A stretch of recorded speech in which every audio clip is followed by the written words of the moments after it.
এবার একটা কড়াইয়ে পরিমাণ মতো তেল নিব। আমার এখানে মাছ ভাজার পর যে অবশিষ্ট তেল ছিল সেটাই আমি এখানে দিয়েছি। তেল গরম হলে তাতে পেঁয়াজ কুচি আর কাঁচামরিচ কুচি দিয়ে দিব।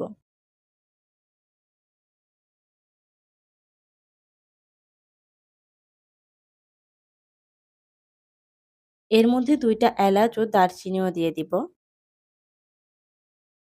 তারপর পেঁয়াজ ভালোভাবে নাড়তে হবে, যাতে পেঁয়াজ একদম লাল না হয়ে যায়।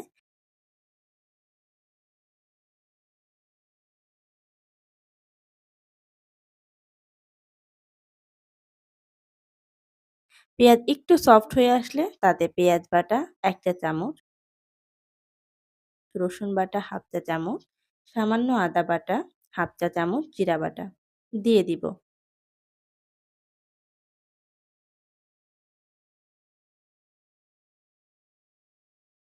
তারপর মশলাগুলোকে খুব ভালোভাবে নাড়তে হবে।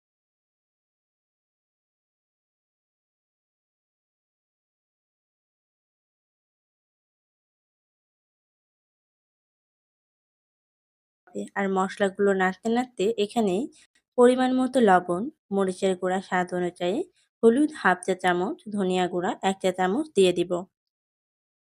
আমার সব মসলা দেওয়া শেষ। এবার মসলাগুলোকে খুব ভালোভাবে ভেজে নেব, যতক্ষণ না পর্যন্ত মসলা থেকে তেল ছেড়ে দিচ্ছে।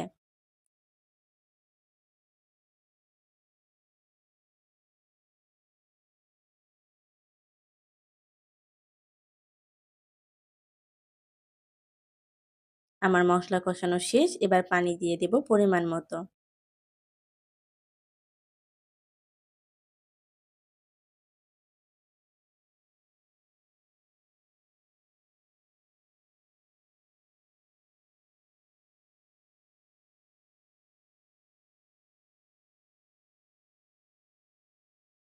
তারপর সাথে সাথে মাছগুলো দিয়ে দিব।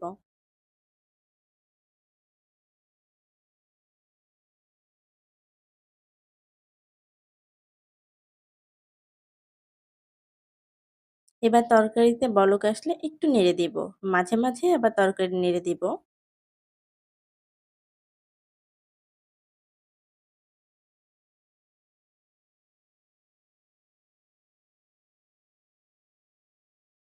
ঝোল শুকিয়ে গেলে তারপরে নামিয়ে ফেলবো।